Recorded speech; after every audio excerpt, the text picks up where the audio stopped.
네, 아포슬 여러분 안녕하세요. 3팀 전승훈 목사입니다. 오늘은 에스겔 44장 1절부터 16절 말씀을 함께 나누겠습니다. 에스겔 말씀의 내용을 두 단어로 정리해 본다면 바로 심판과 회복이라고 할 수 있습니다. 1장부터 32장까지는 유다와 이방 나라에 대한 심판과 멸망에 대해서 이야기하고 33장부터 48장까지는 이스라엘의 회복에 대해서 말씀하고 있어요. 특별히 오늘 본문 34장은 본격적으로 회복에 대한 실제적인 내용이 등장하는 장이라고 할 수 있습니다. 오늘 말씀에서는 하나님께서 이스라엘 백성들을 위해서 목자의 역할을 회복하실 거라고 말씀하고 있습니다. 본문을 보시면 목자와 양이 나와요. 자, 이 목자와 양은 각각 누구를 말하는 걸까요? 당시 이스라엘의 지도자들과 백성들을 목자와 양으로 비유하고 있습니다. 여기에서 목자는 지도자, 리더를 말해요. 목자의 역할이 얼마나 중요한지는 우리가 말하지 않아도 잘 아실 겁니다. 목자가 누구냐에 따라서 그 나라와 그 백성들이 살기도 하고 죽기도 하는 거예요. 양은 목자를 잘못 만나면 어떻게 되나요? 네, 반드시 죽습니다. 그래서 리더의 역할이 너무 중요한 거죠. 오늘 본문에서는 1절부터 6절까지는 악한 목자에 대해서, 그리고 7절부터 16절까지는 참된 목자에 대해서 설명하고 있습니다. 그렇다면 악한 목자의 특징은 무엇일까요? 첫 번째는 탐욕입니다. 2절에 보시면 주 여호와께서 이같이 말씀하시되 자기만 먹는 이스라엘 목자들은 화 있을진저 목자들이 양떼를 먹이는 것이 마땅하지 아니하냐라고 말씀하고 있어요. 여러분, 악한 목자의 첫 번째 특징은 자기만 먹는다는 거예요. 목자의 역할은 양을 먹이는 건데 양은 먹이지 않고 자기만 먹습니다. 그리고 3절에 보면 양을 먹이지 않고 오히려 양을 잡아먹어요. 악한 목자는 자기밖에 모릅니다. 자기 배를 채우는데 더 우선이에요. 이런 목자를 리더로 따르는 양은 반드시 굶어 죽는 거죠. 다음으로 악한 목자의 두 번째 특징은 무관심입니다. 양을 돌보지 않는다는 거예요.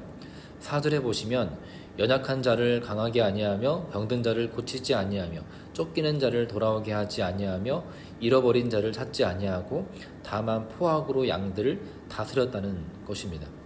양이 약해지고 병들고 쫓기고 그 양을 잃어버려도 관심이 없어요. 양들을 향한 관심과 사랑이 없고 오직 포악으로 양들을 다스릴 뿐입니다. 이런 목자를 따르는 양들은 굶주리고 병들고 흩어져서 길을 잃고 방황하다가 들짐승의 밥이 될 거예요.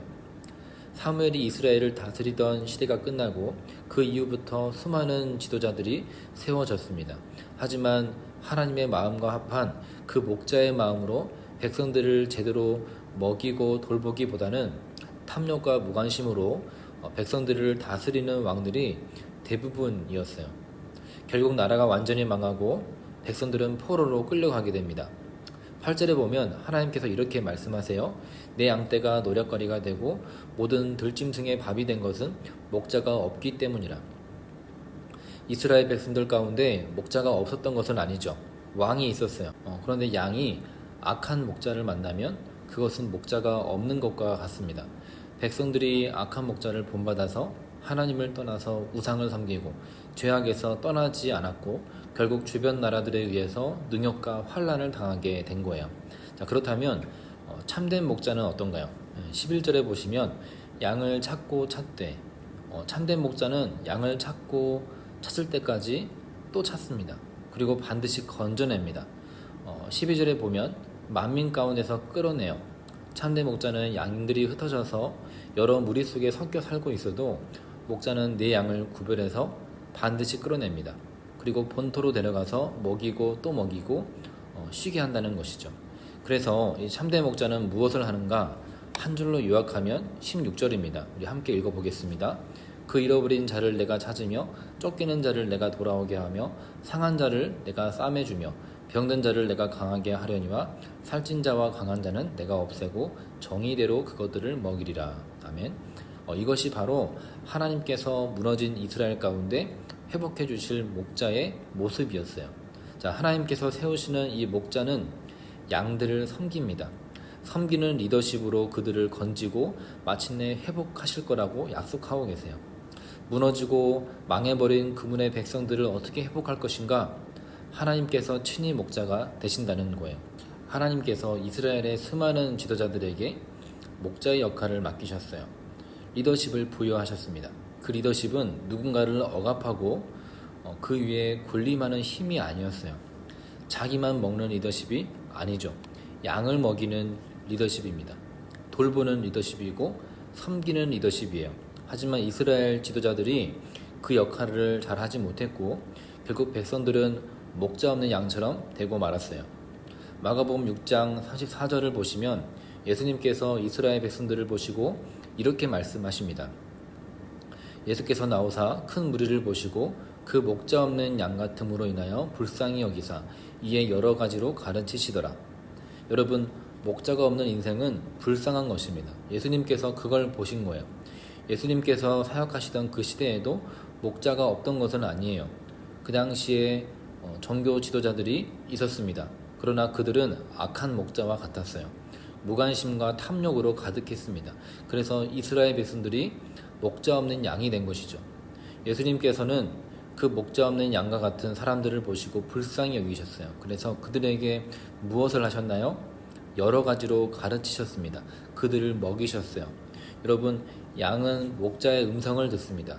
목자는 음성을 통해서 길을 인도하고 양을 먹이기도 하고 누워서 쉬도록 합니다. 양은 목자의 음성을 듣고 따라가야 사는 거예요. 여러분은 목자가 있으신가요? 여러분의 목자는 누구인가요? 여러분은 누구의 음성을 듣고 계신가요? 내가 듣고 따라가는 대상이 내 목자입니다. 누가 여러분을 인도하고 있나요? 내가 하나님의 말씀 없이 내 마음대로 살고 있다면 또는 다른 소리를 따라 살고 있다면 나는 목자가 없는 양과 같은 처지인 겁니다. 시편 23편에서 다윗이 이렇게 고백을 합니다. 여호와는 나의 목자시니 내게 부족함이 없으리로다. 다윗은 자신의 목자는 하나님이라고 고백해요. 그런데 다윗은 그 고백에서 끝나는 게 아니라 본인이 그런 목자로 살았어요. 다윗이 아버지의 양을 지킬 때에 사자나 곰이 와서 양을 물어가면 끝까지 따라가서 그 입에서 양을 건져내는 그런 목자였습니다. 여러분, 하나님께서는 선한 목자로서 우리를 지금도 다스리십니다. 그분은 우리의 목자세요. 그런데 여기에서 끝이 아니라 우리가 이 세상 속에서 섬기는 그 목자의 마음을 가지고 참된 목자상이 무엇인지 보여줘야 합니다. 우리의 참된 목자이신 하나님의 그 모습이 우리를 통해서 이 사회에 투영되어야 하는 것이죠. 이 시대의 사욕이 아니라 정의를 따라서 약자들을 먹이고 보호하고 섬기는 지도자가 필요합니다. 그런 지도자가 세워질 수 있도록 꼭 투표하시고요. 또 여러분이 각 분야에서 그런 지도자가 되어주시길 주님의 이름으로 부탁을 드립니다.